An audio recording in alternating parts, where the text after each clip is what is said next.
Muy buenas noches, muy buenos días. Como saben los amigos de Metrópolis, los invitados, las invitadas que nosotros siempre decimos, porque este programa además se transmite sábado a las 8 de la mañana y los lunes a las 6. Un saludo muy especial a Luisa de Peña Díaz, la directora del Museo Memorial de la Resistencia Dominicana, que siempre nos da ese saludo, y a todo el equipo de aquí, porque es una de las invitadas frecuentes y tenemos mucho tiempo que no conversamos con ella.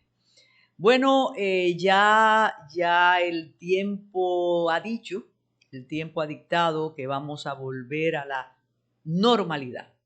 Una normalidad oficial, estatal, luego que el presidente de la República no solicitara más estado de emergencia y que a partir del lunes ya podremos vivir como en antes. Pero tendremos los detalles en otro segmento de Metrópolis. Vamos a agradecer, como siempre, a todas las personas que colaboran para que Metrópolis sea posible, a todos nuestros patrocinadores, a todos nuestros invitados y a ese equipo estupendo que tenemos aquí en el canal AME 47.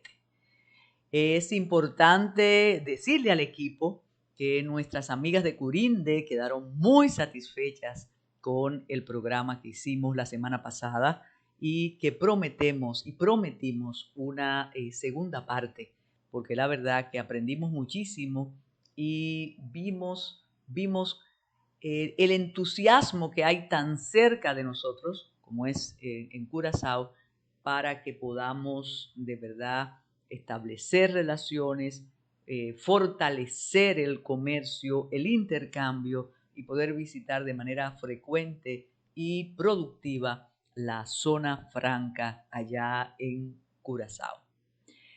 Decíamos desde que comenzó el diálogo que no teníamos grandes expectativas.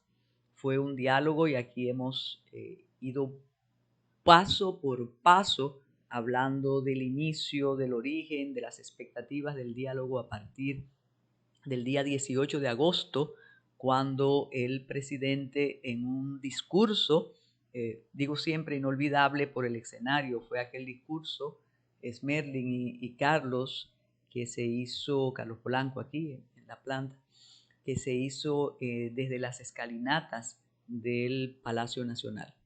Ahí el presidente habló de un diálogo para tratar de discutir las reformas que él quiere y que él tiene como propuestas para este periodo, este primer periodo de gobierno, y para que de verdad, como dijo en una entrevista en el medio en el multimedio del Caribe, que él quiere ser recordado como el presidente reformador. Entonces hablábamos de esa idea estupenda, pero también de la situación con la oposición inexistente y con un grupo partidista que fue desplazado del poder, pero que no ha habido cordialidad, sino por el contrario, mucha crudeza en la crítica y en el debate, pero el presidente quería diálogo. Discutíamos entonces cuáles fuerzas políticas se iban a presentar al mismo y si iban a presentarse los liderazgos de esas fuerzas políticas. Entonces planteamos, y así lo escribimos, que teníamos el lujo de tener 3 expresidentes de la República vivos, activos y viables. Es un fenómeno que no habíamos tenido y que, por ejemplo, mi generación, y ahí comprometí a Tayana, que va después que yo, pero mucho después que yo, nosotros vimos la última colita del Trujillato, los 12 años con Joaquín Balaguer sin posibilidad de cambio. Crecimos, fue una adolescencia con Joaquín Balaguer. Luego vino el periodo de los 10 años, es decir, tener y además la cercanía de expresidente, el caso de Hipólito Mejía, el presidente de Hipólito Mejía, que uno se lo puede encontrar en cualquier plaza, en cualquier lugar de expendio de comida y opinando. El caso del presidente Fernández, no muy dado a pasear por las plazas, pero sí una persona activa en política y conformando un nuevo partido. El caso del expresidente 2 veces, Danilo Medina Sánchez, prácticamente al margen de lo que está ocurriendo en el país, dedicado fundamentalmente como presidente del PLD a tratar de renovar y fortalecer su organización, pero muy, muy conturbado, nos imaginamos, por lo que está ocurriendo con familiares más que cercanos, porque se trata de un hermano y de una hermana sometidos a la acción de la justicia. Pero están los tres, independientemente de esas características. Pensábamos que el presidente Luis Abinader, que se caracteriza por ser abierto, por tratar de tener avenencia con todos los sectores, pensábamos que iba a convocar a esas personas. No lo hizo. No lo hizo. En la primera oportunidad él no asistió al diálogo. En la segunda sí. En la segunda sí. Y fue todo se centró en la presencia de él, en el liderazgo de él. Y ahí es como que uno ve que no son tan fieros los leones como los pintan. No me refiero al león Leonel Fernández, sino que todos estos señores de la política nuestra, presidentes de partidos, presidentes no había, secretarios y dirigentes de los distintos partidos políticos, frente al presidente, bueno, reverencia absoluta. Él tuvo que salir en esa ocasión, pero el dato fundamental a destacar entonces fue la ausencia absolutamente de metodología. Y decíamos, bueno, pero ¿y qué hacen todas estas personas ahí? Sobre todo, y volviendo a la discusión de la pertinencia del diálogo, que existe un poder legislativo donde se deben discutir las reformas y los cambios en las leyes, y el presidente ha querido que se traslade al diálogo en el Consejo, o dirigido y controlado, regido por el Consejo Económico y Social. Durante todo ese tiempo y después de ese foro presto a complacer al presidente de la República, y todo lo que él dijo fue muy bien acatado, ahí fue donde él expuso, o cuando él expuso las reformas que quería, pero siempre como esbozo, no definiéndolas. Reiterada la posibilidad de independencia del Ministerio Público, el cambio del Consejo Nacional de la Magistratura, la creación de un ministro de Justicia, de un fiscal general, pero no cómo hacerlo. Y naturalmente la posibilidad de una reforma a la Constitución de la República.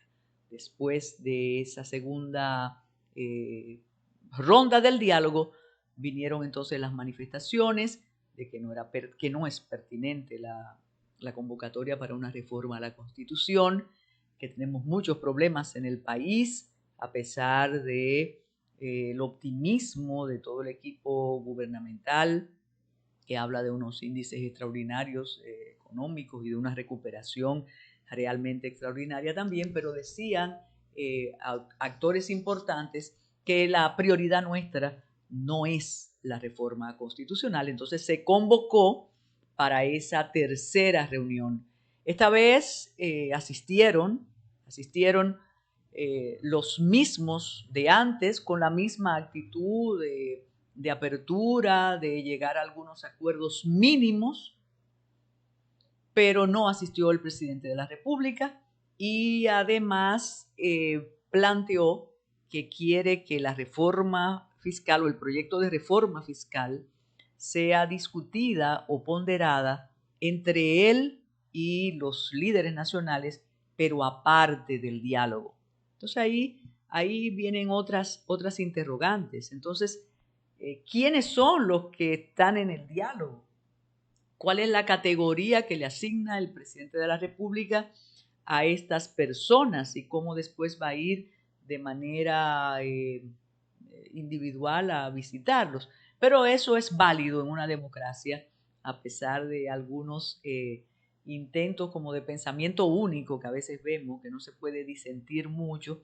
Entonces el presidente sí va a hacerle la visita al liderazgo, me imagino que empresarial y también político. No olvidemos que recién juramentado el presidente, él visitó a cada uno de los representantes de las fuerzas políticas vigentes en el país y se dijo, personas enteradas decían, que esa visita se hizo para tratar de estructurar, diseñar la composición del Tribunal Superior Electoral, de la Junta Central Electoral, de la Cámara de Cuentas, con ese estilo muy de independientes con alguien y de repartirse como es la política y como debe ser. Después no se había reunido más con esas personas.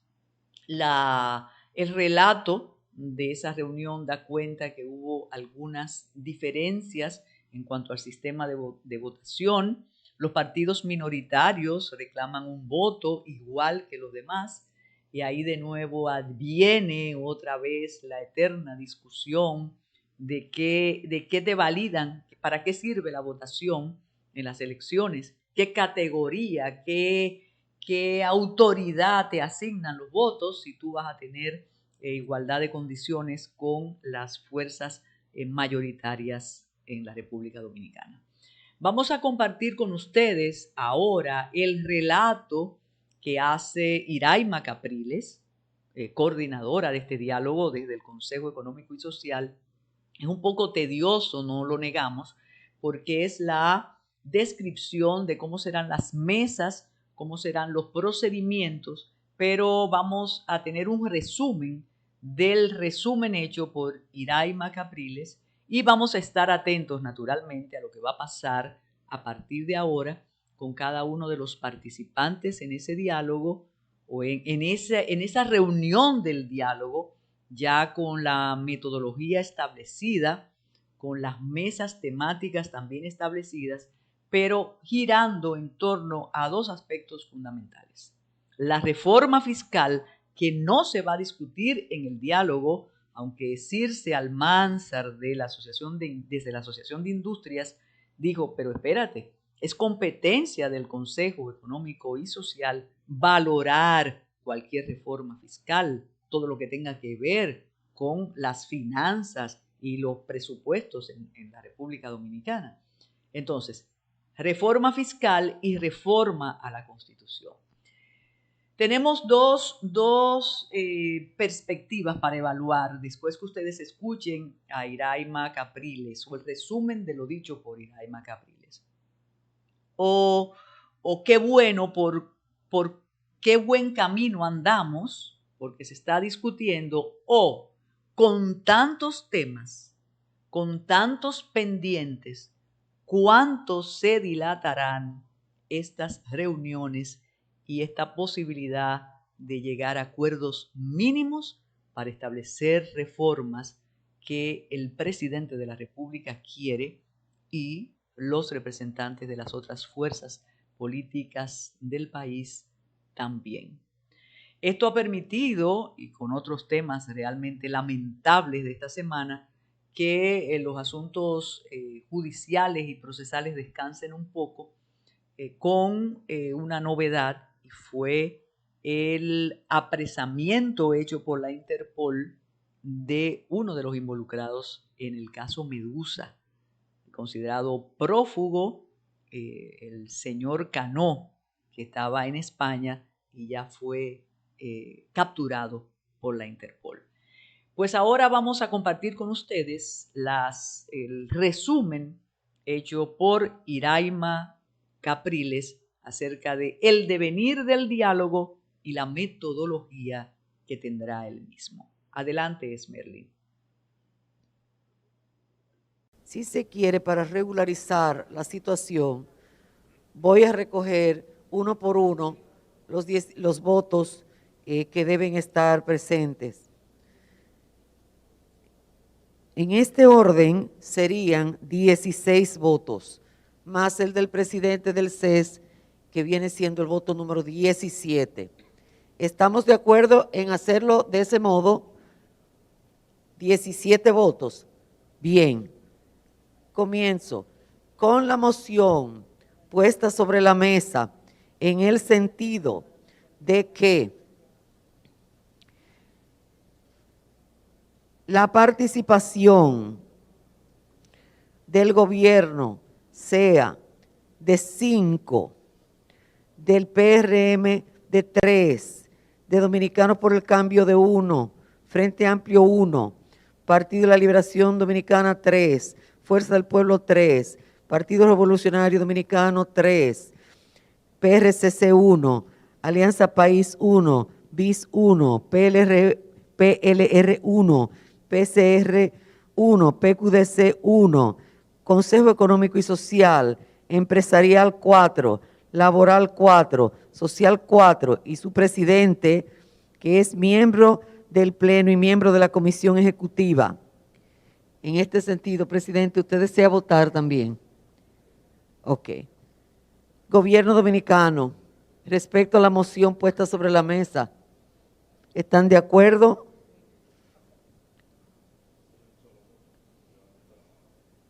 Partido Revolucionario Moderno. Partido Dominicano por el Cambio. Partido Frente Amplio. No de acuerdo.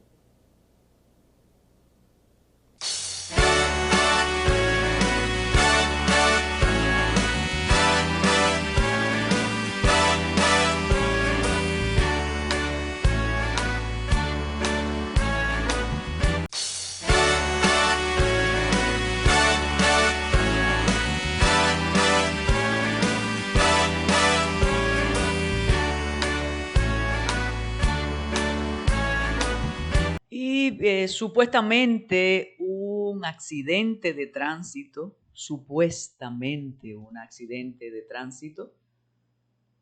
provocó una tragedia que cada vez que uno vuelve y conoce los detalles, vuelve y revisa los acontecimientos, los pasos, el proceso, piensa que nunca debió ocurrir. Y tal y como dice la niña adolescente de la víctima, ¿qué se pudo haber hecho para que eso no ocurriera? Nos estamos refiriendo a la muerte desafortunada de la arquitecta Leslie Rosado. Leslie Rosado sale, y eso es más que sabido en la República Dominicana. Leslie Rosado estaba celebrando el cumpleaños de su padre en un club de Boca Chica, sale en compañía de su hija mayor, aparentemente choca a un motorista que estaba con su familia en el motor, y ante la situación, la autopista, la noche, al parecer Leslie decide abandonar el lugar. El motorista, no conforme con el abandono, decide, supuesto, todo vamos a hablarlo en supuesto, decide perseguir a la arquitecta y la alcanza, y cuando la alcanza viene la tragedia.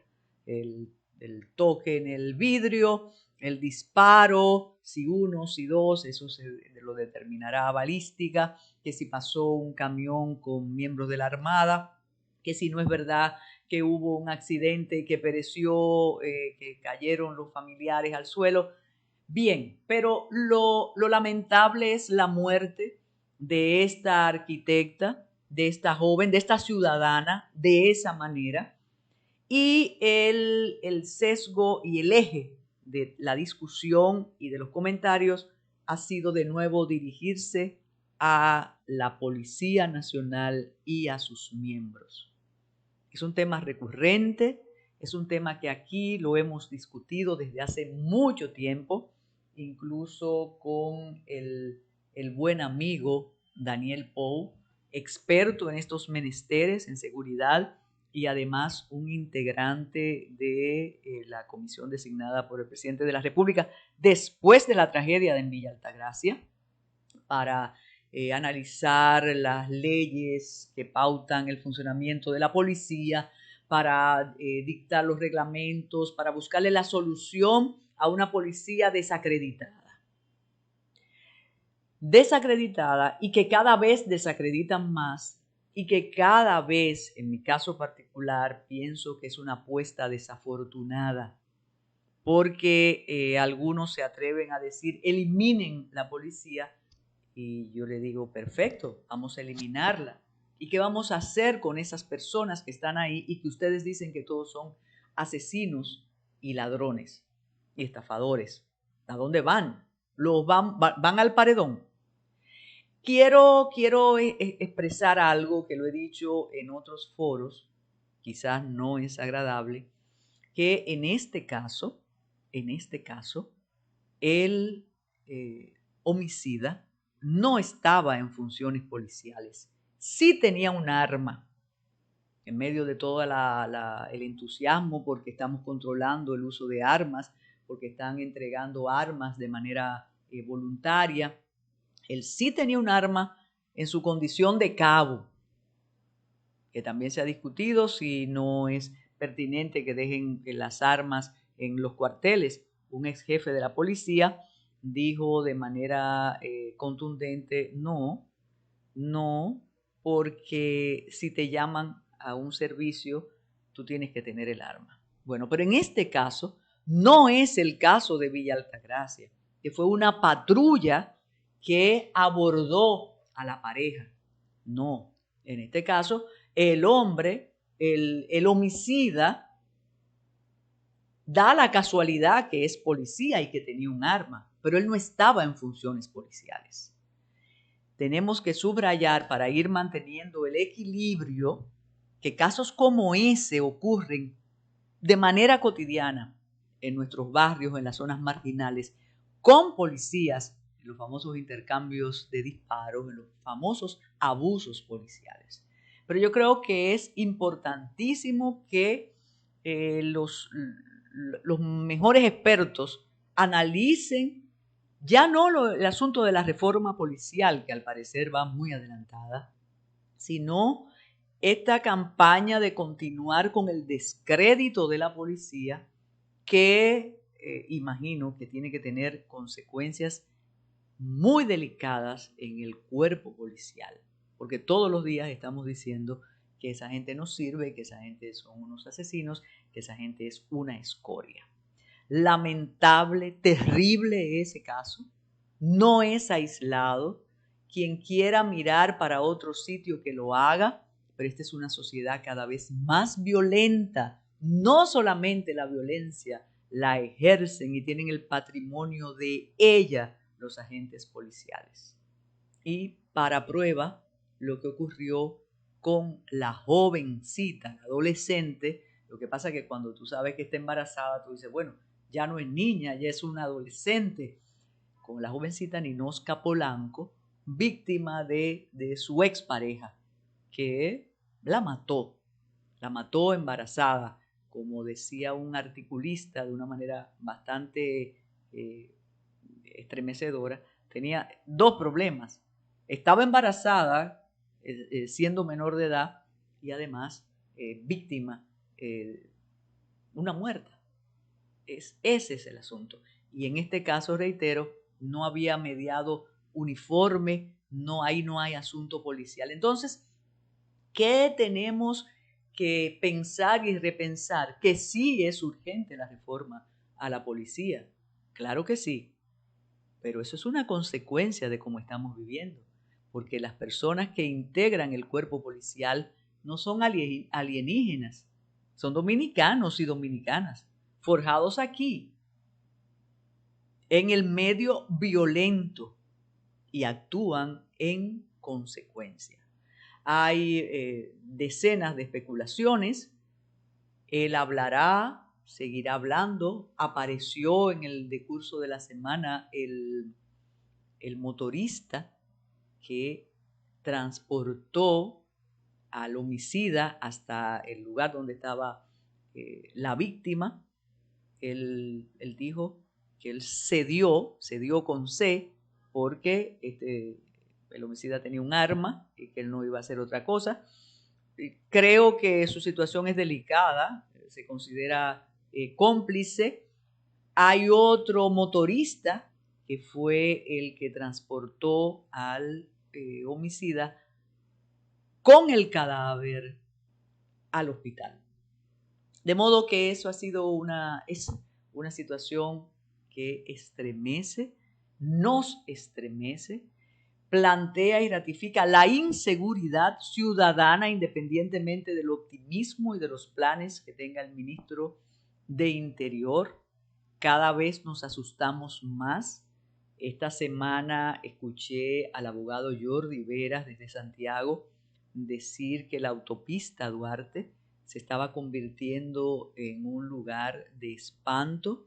Volvió a relatar aquello que creíamos que ocurrió en una ocasión y que creíamos descartado, que es las pedreas en Villa Altagracia, con todo las consecuencias de accidentes, de robos, de homicidios que ocurren. Mientras esto sucede, se rasgan las vestiduras algunos, tratando de evadir el bulto y decir que solo hay violencia en la Policía Nacional, y eso no es así. En el caso de la arquitecta Rosado, tanto la primera dama de la República, Raquel Arbaje, como el presidente manifestaron su indignación y su dolor. Vamos a ver las palabras, las declaraciones del presidente en la funeraria.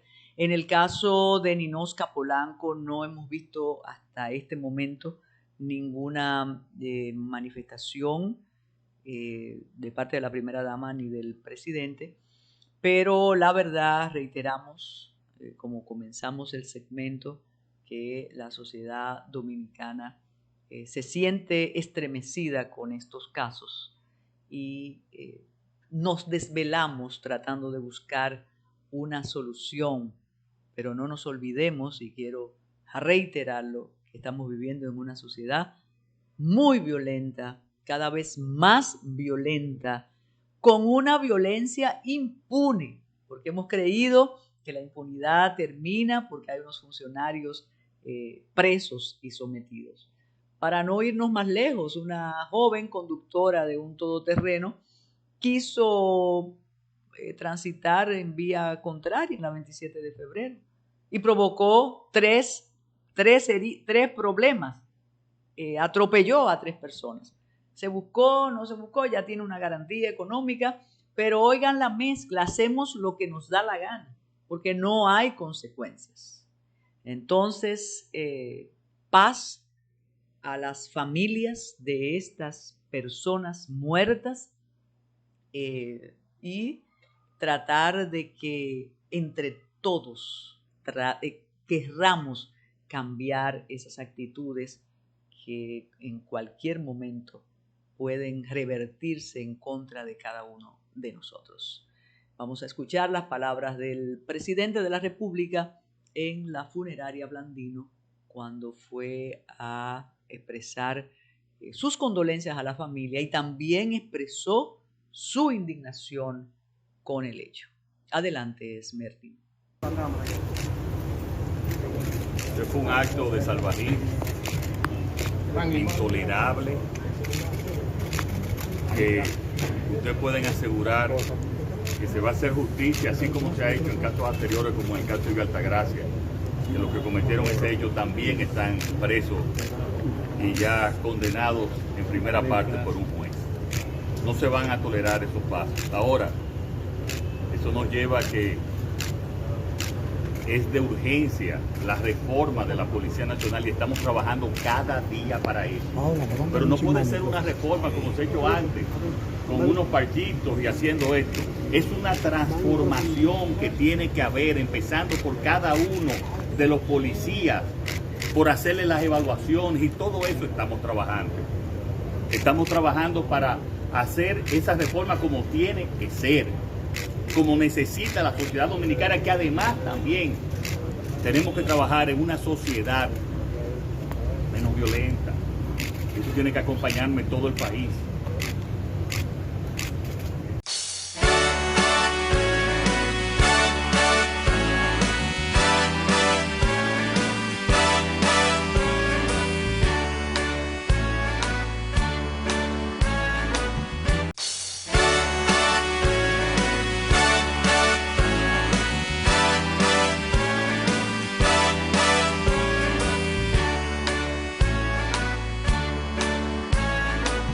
Bueno, en este segmento, y no para eludir la situación, no, pero en este segmento vamos a enviarle un saludo muy especial a JM Hidalgo. JM Hidalgo, imagínense, parte de la familia AME, Canal 47, hombre del autódromo, de dirigir emisoras del grupo de comunicaciones López.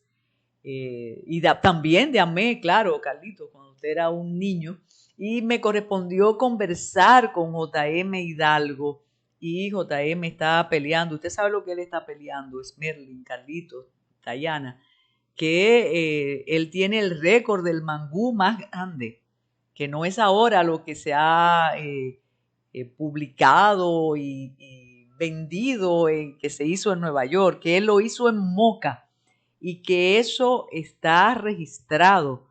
Entonces vamos a tener que invitar un día a JM, que es parte de la familia AME, para que nos cuente esa historia. Bueno, entonces para la calle, Raeldo, que también era de la familia aquí, tenía un segmento en uno de los programas donde participaba. A la calle me voy con Raeldo. Bueno, pues a la calle vamos todos, quien quiera.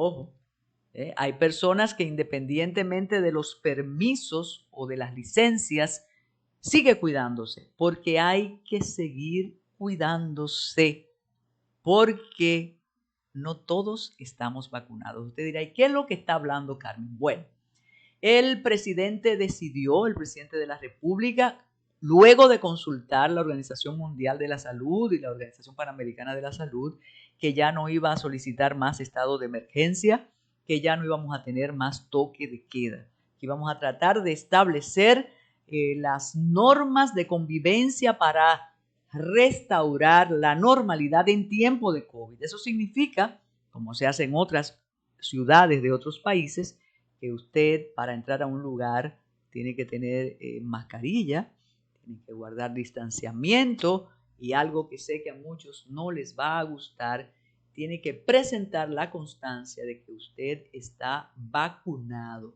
Si no, corremos el riesgo todos. De modo que a partir de ahora restricciones no habrá. Todas esas fiestas, todo, exacto. Smerlin dice que él me va a obligar a decir teteo. No, no me obligue, lo voy a decir. O sea, todas esas fiestas clandestinas, todos esos intercambios y reuniones que se hacían, y si te avisaban que venía la policía, huías, ya eso no va a ocurrir. Vamos a participar en fiestas, en reuniones, sin el inconveniente de que estés violentando una disposición oficial. Pero vamos a poner de nuestra parte para que, además de la apertura de las escuelas, esto no conspire para que los contagios aumenten, sobre todo, reitero, porque la vacunación no se ha completado, y eso es terrible para la República Dominicana después que teníamos un gran entusiasmo con el éxito del proceso de vacunación. Tan entusiasmados estábamos y tan entusiasta estaba el presidente, que nosotros hemos donado vacunas. De modo que asumir con sensatez, una palabra que no está en el ADN de los dominicanos y de las dominicanas, esta apertura, vamos a cuidarnos, vamos a exigirle al otro o a la otra que se vacune, que use mascarilla cuando nos esté hablando, y así podremos disfrutar de esta decisión de no más estado de emergencia no más restricciones a la libertad de tránsito, no más limitaciones, aunque, por ejemplo, en Santiago, que habían solicitado subrayar el proceso de vacunación y aún había restricciones para compartir, tienen un poco de temor porque como no está vacunada toda la población, con esta apertura temen un rebrote. Pero vamos a asumirlo con la seriedad y la responsabilidad que esto amerita. Reiteramos, ya no hay estado de emergencia, ya no hay toque de queda, la tarea la debemos hacer nosotros para que no tengamos que lamentarnos. Y ahora le damos la bienvenida a Ready para Exportar con Dayana Mora Aramis. Adelante, Dayana.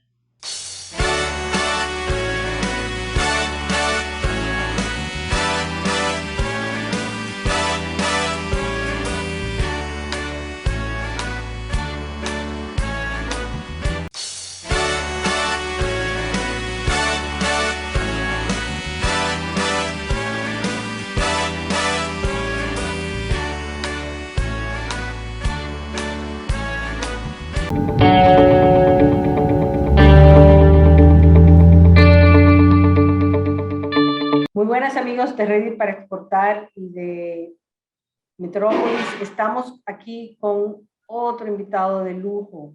Es bueno saber que nuestro país está bien representado internacionalmente y con nosotros tenemos a Wellington Bencosme, embajador de la República Dominicana en Trinidad y Tobago. Bienvenido, Wellington. Cuéntanos un poco de esa experiencia, de la situación en Trinidad y Tobago. Llegaste en pandemia. Sí. Bueno, primero que nada, muchísimas gracias, Dayana, por esa gentil invitación de tenerme en el programa. Sí, llegué en pandemia, como bien dices, el 1 de marzo de este año. Justamente cuando llegué estaba justo en medio, o con una continuación de las medidas implementadas por el gobierno acá, de prevención contra el COVID, que datan desde el año pasado. Desde acá Trinidad y Tobago tenía, más bien, sus fronteras marítimas y aéreas cerradas desde marzo del pasado año. No fue sino recientemente, el 27 de julio, cuando se abrieron las fronteras. O sea que, como tú bien dices, llegué con muchas restricciones. En el momento había poco porcentaje de vacunados. O sea que las restricciones incluían inclusive el comercio, ¿no? O sea, muchas limitaciones. En aquel entonces, básicamente, limitados a supermercados, farmacias y demás, pero nuevamente optimista porque han mejorado la situación precisamente producto del nivel de vacunación ahora. Sí, Trinidad y Tobago es uno de nuestros principales mercados en el área del Caribe. En términos de exportaciones es Jamaica, pero luego sigue Trinidad y Tobago, y en términos de importaciones también. ¿Cómo tú ves esa perspectiva? ¿Qué encontraste en términos de la dinámica de comercio y qué ves de cara al futuro? Sí, no, definitivamente Trinidad y Tobago es un socio importante de República Dominicana. O sea, si bien es cierto, cuando vemos los números, por supuesto, estamos hablando de que oscila la balanza comercial, oscila entre $300 millones americanos en cada año que podamos tomar. De esto, por supuesto, un gran porcentaje es en hidrocarburos, ¿no? En gas natural, urea y otro tipo de cosas. Pero sí es una relación sumamente importante en esos números. O sea, vemos nosotros, en el caso nuestro, exportamos a Trinidad unos $30 millones en diferentes categorías. Están, por supuesto, bananas, plátanos, tenemos otros productos que a mí me llenan mucho de mucha satisfacción cuando los veo, por supuesto, en los diferentes supermercados y eso. Muchas oportunidades, yo creo, por supuesto, a razón de justamente lo que he visto, que con el tema de la pandemia también se abren oportunidades. Como yo te decía al inicio, las restricciones que impuso el gobierno de contención de la pandemia fue justamente movilidad y demás, y solamente estaban operando cadenas de supermercados y farmacias y demás. Pero en ese rubro de que es justamente donde muchos de nuestros productos caen, ¿verdad? O sea que, por ejemplo, para darte un ejemplo, una de las cadenas más grandes de acá, Massy, aumentó sus ventas en más de 30% durante el periodo de pandemia, precisamente porque no había opciones para la población.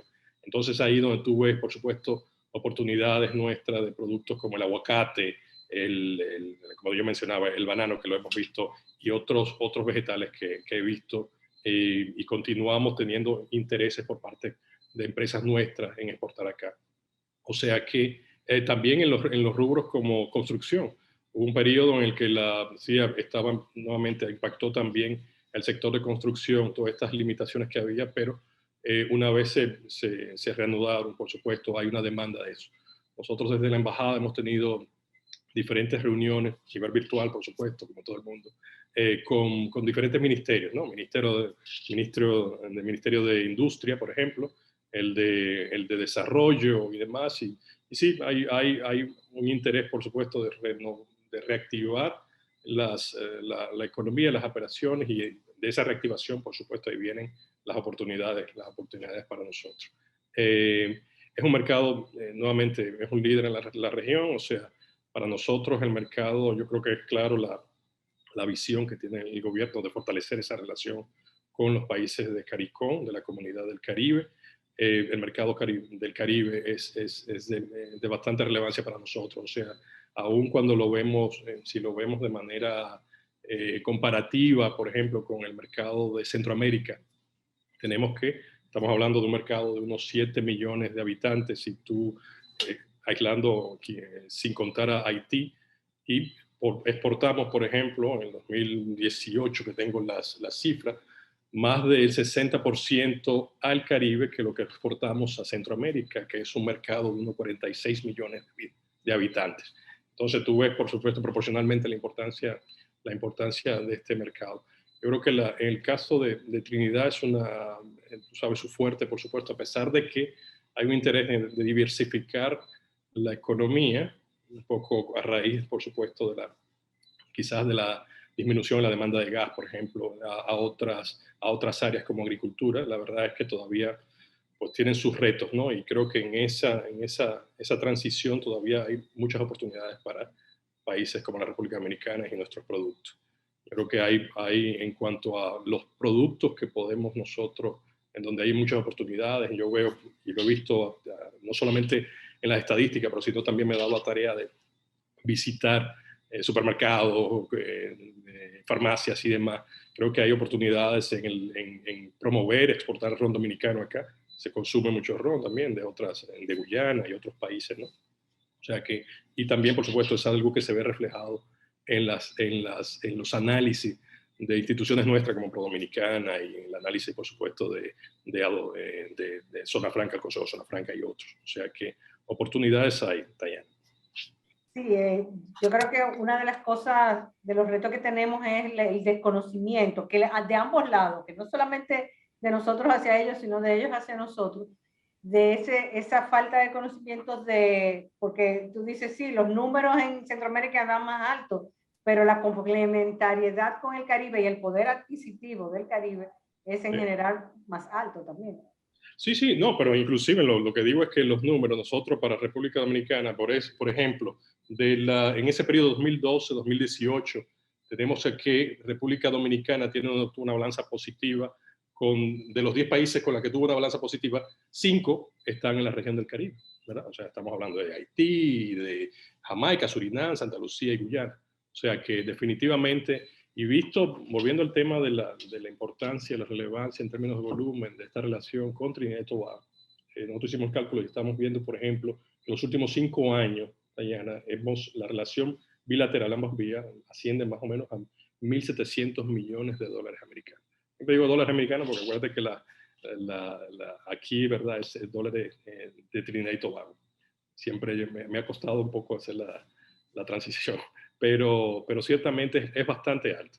Todavía aún nosotros si eliminamos la parte que tiene que ver con los hidrocarburos, tenemos una balanza positiva con Trinidad y Tobago. Puede ser mucho más alta. Yo creo que el ejercicio que han hecho nuestras instituciones a nivel de identificar esas estrellas, oportunidades, ¿no?, nuestras. Yo creo que es válido desde el punto de vista del consumo que tiene Trinidad, que ahora mismo está siendo suplido en diferentes rubros, ¿verdad? Está siendo suplido por otros países y que perfectamente nosotros tenemos una ventaja competitiva y ahí podemos nosotros aumentar esa balanza que es positiva, pero que todavía pienso que es mínima, ¿no? O sea, realmente estamos hablando, como dije, 30 millones que pueden perfectamente subir a duplicarse definitivamente en un corto tiempo. Sí, ciertamente, cuando uno ve el total de volumen de importaciones de alimentos de CARICOM, Sí. realmente es considerable, y justamente esta semana en Guyana están hablando de ese tema de la agricultura y de la seguridad alimentaria de la región, que les preocupa mucho, porque además Trinidad tiene la otra ventaja, que es el reexportador a toda esa región de CARICOM, ¿no? Correctamente, ¿no? Y qué bueno que tú mencionas eso, porque justamente, o sea, en ese diálogo que tenemos, que es parte de ese interés de fortalecer las relaciones, yo creo que está el tema, por supuesto, del fortalecimiento de la confianza mutua, ¿no? O sea, no solamente estamos acá para vender yo creo que es entender que como región, pues debemos beneficiarnos ambos, ¿no? O sea, en este caso, en el caso de Trinidad y Tobago, yo creo que es importante, parte de ese diálogo, es justamente identificar áreas en las que nosotros podemos desarrollar sinergia. O sea, eso bien que tú dices, efectivamente, eso que tú mencionas, de que Trinidad y Tobago pues, juega un rol a nivel regional aquí de exportación de productos. Nosotros, por ejemplo, pues somos parte de esquemas de integración en la que podemos nosotros aprovechar, ¿verdad? O sea, no solamente el acuerdo de CARICOM, República Dominicana, está el EPA CARIFORUM Unión Europea y el EPA CARIFORUM Reino Unido. O sea que nosotros podemos, y es parte de un poco del diálogo, es para contribuir a ese fortalecimiento de la confianza, ¿no? Yo creo que entre ambos, es justamente identificar áreas también en las que nosotros podamos trabajar juntos en una complementariedad. Nosotros, por ejemplo, como país, también queremos promover el país como un hub logístico, ¿verdad? Entonces, yo creo que tenemos mucho que ofrecer en ese aspecto.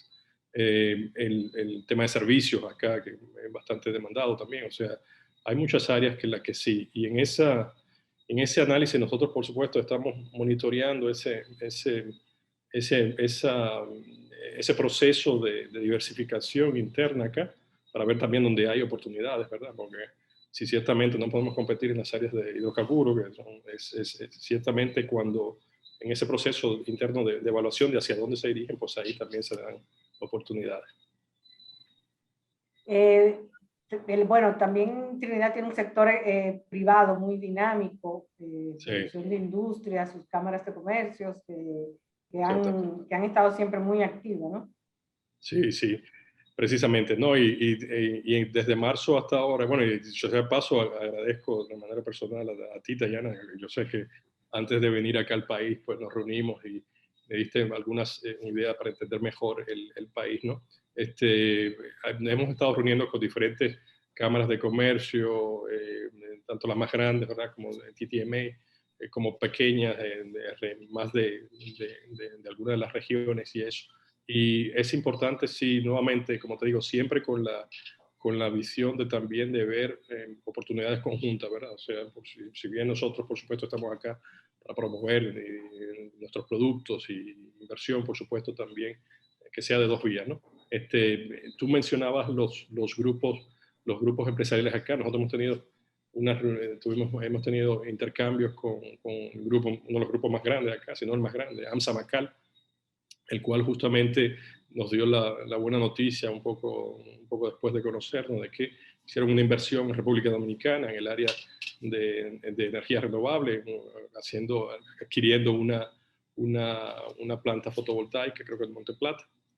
O sea que es una señal por supuesto, de lo positivo que está viendo el empresariado de Trinidad y Tobago, nuestro país, ¿no? Y la confianza, que es el tema central, ¿no? El retorno a la confianza, el fortalecimiento de la confianza en ese relacionamiento. Digo el tema de la confianza porque también de manera anecdótica me han dicho, por ejemplo, de que se compra mucho acá a nivel de abastecimiento, y eso en Miami, por ejemplo, muchos de los suplidores. Entonces nosotros decimos, bueno, pero ¿por qué Miami? y por qué no República Dominicana directamente. Digo de manera anecdótica porque todavía no tenemos la información clara, pero también inclusive de productos nuestros que se compran en Florida o algo. Entonces, yo creo que es parte de eso, parte de fortalecer esa confianza mutua, de saber que pueden, por supuesto, contar con nosotros, con nuestras empresas que son clase A.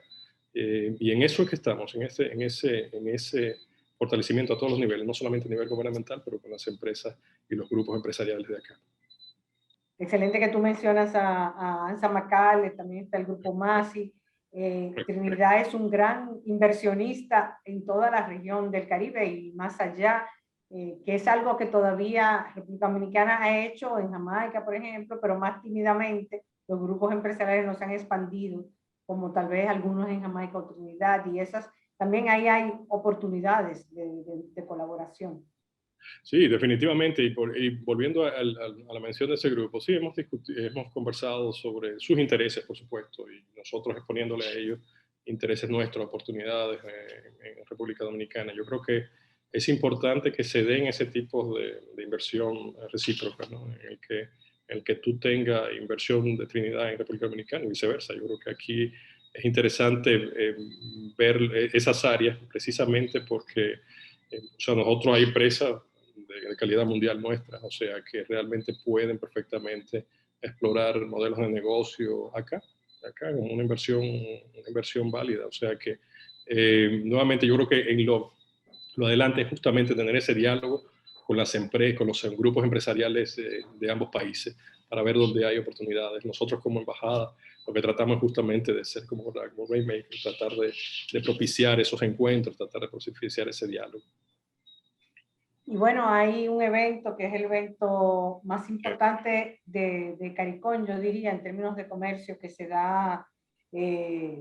dio el año pasado virtualmente y este año. Cuéntanos del Trade and Investment Conference este año, Sí. y si la embajada va a estar participando y cómo las empresas podrían aprovechar para entrar a este mercado. Sí, sí, bueno que lo mencionas. Justamente, bueno, se dio virtual el año pasado y se va a dar virtual este año. O sea, realmente nosotros hemos estado monitoreando desde el inicio. Ellos no tenían claro, los organizadores, de cómo, tenían más bien la expectativa de que podía darse de manera presencial, pero realmente todavía hay muchas limitaciones. O sea, realmente ahora lo que entendemos, y estamos en contacto con los organizadores frecuentemente, se va a dar de manera virtual, por supuesto.